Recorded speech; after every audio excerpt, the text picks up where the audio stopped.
Tah, kieu. Tong kilap. Pami anu resep kekok tanya. Dihaturanan linggih di channel YouTube-na KSBC. Jadi Kisukma Barata Channel.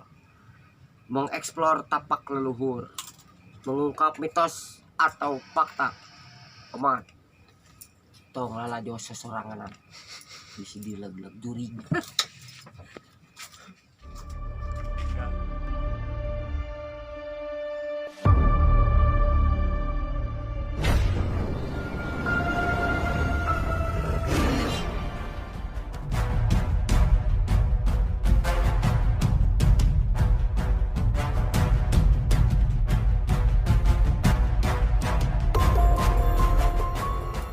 Benda pusaka itu apa? Manifestasi benda pusaka adalah kemampuan benda pusaka untuk membawa energi atau kekuatan spiritual yang diyakini dapat memberikan manfaat atau perlindungan kepada pemiliknya. Benda pusaka biasanya merupakan benda-benda kuno yang memiliki nilai kesejarahan atau tradisional yang tinggi, seperti batu akik, keris, atau tasbih. Manifestasi benda pusaka dapat bervariasi tergantung pada jenis benda pusaka itu sendiri dan keyakinan masing-masing individu. Ada yang percaya bahwa manifestasi benda pusaka dapat memberikan keberuntungan, energi positif, dan perlindungan spiritual kepada pemiliknya. Namun, tidak semua orang mempercayai kekuatan dari benda pusaka.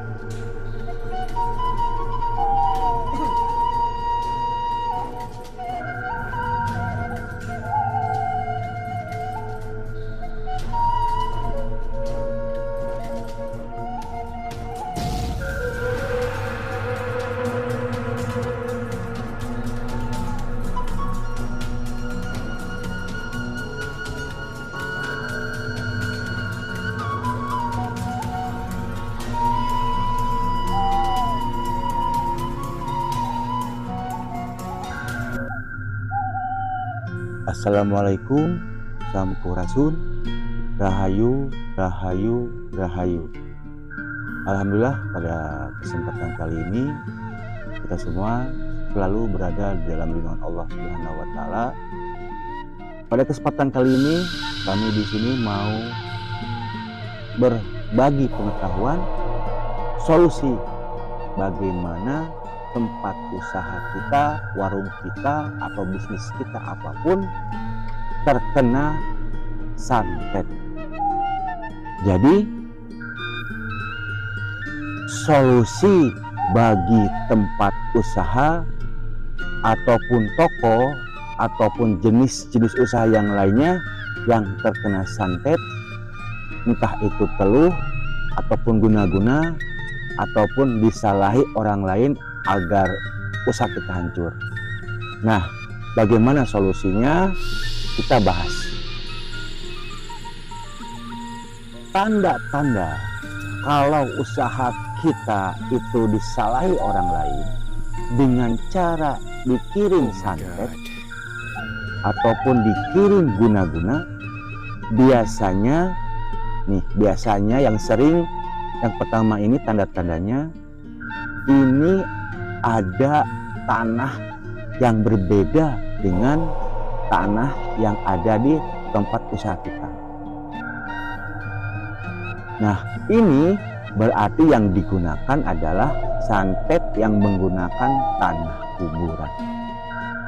Nah, biasanya kalau tempat usaha kita ditebari atau dikirim atau disalahi orang lain dengan menggunakan tanah kuburan, itu biasanya, nah ini tanda-tandanya itu biasanya itu usaha kita terus macet, energinya di situ tidak bagus, negatif sekali.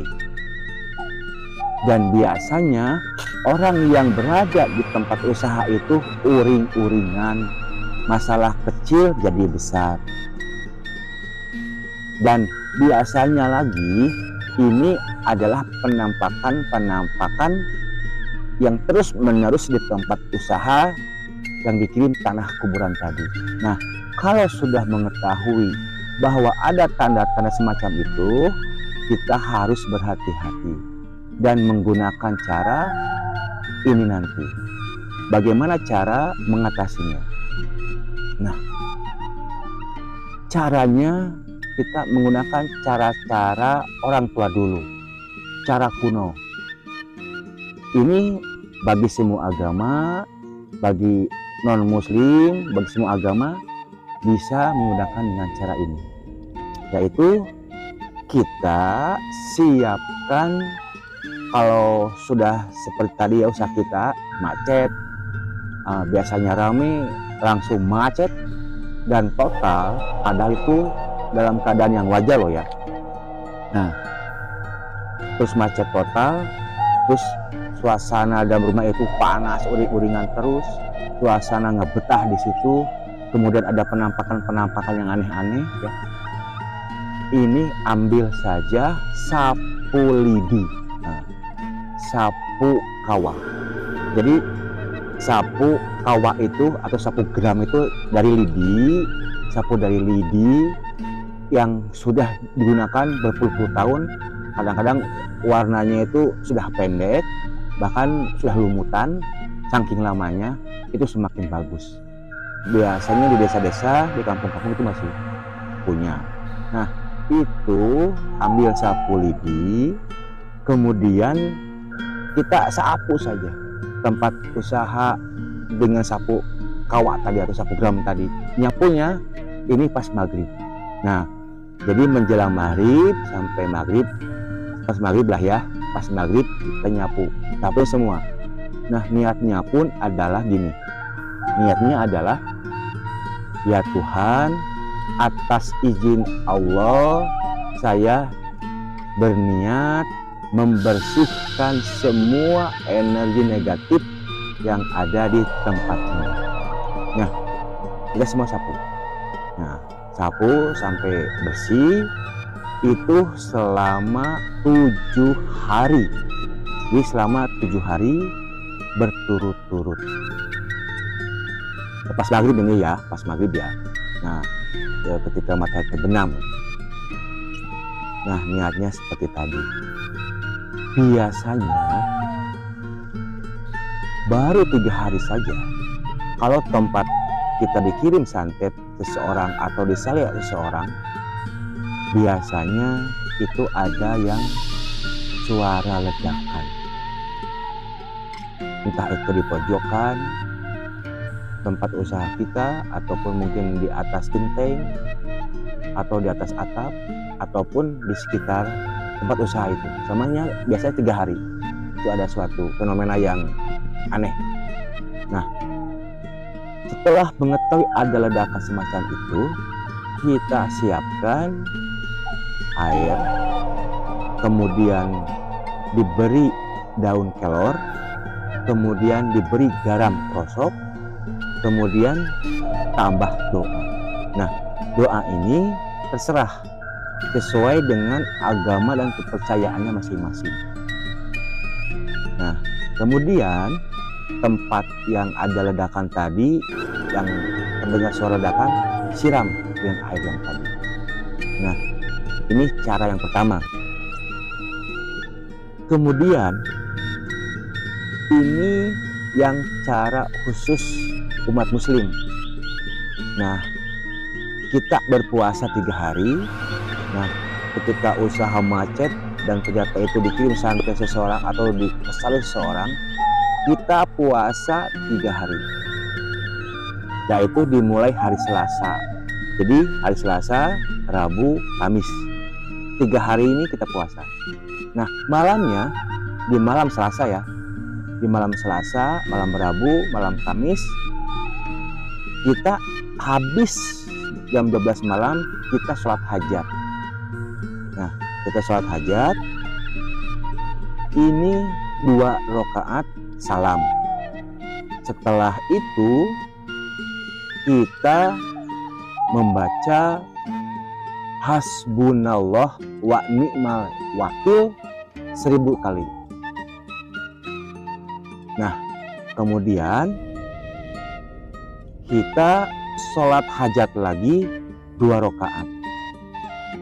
Terus salam, setelah salam kita wirid lagi hasbunallah wa ni'mal wakil 1000 kali lagi. Nah, setelah selesai sholat hajat lagi 2 rakaat, kemudian salam. Setelah salam kita wirid lagi hasbunallah wa ni'mal wakil 1000 kali. Berarti kita dalam satu malam itu tadi kita sholat hajat 3 kali. Nah, hasbunallah wa ni'mal wakil itu berarti 3000 kali. Itu kita lakukan malam Selasa, kemudian malam Rabu, kemudian malam Kamis. Dengan cara semacam ini, maka segala jenis santet apapun yang berusaha masuk ke dalam tempat usaha kita, maka akan hancur dengan sendirinya. Kita nggak usah berniat untuk mengembalikan santetnya, tidak usah. Kita ikhlas saja. Nah, nanti santetnya akan hancur dengan sendirinya. Seumpamanya santet kembali kepada yang ngirim, itu adalah urusan Allah. Nah, ini yang terpenting, kita ikhlas saja menjalankan tadi. Jadi itu tadi bahasan kita kali ini mengenai solusi tempat usaha yang terkena santet ataupun disesali oleh orang lain. Mudah-mudahan bermanfaat untuk kita semuanya.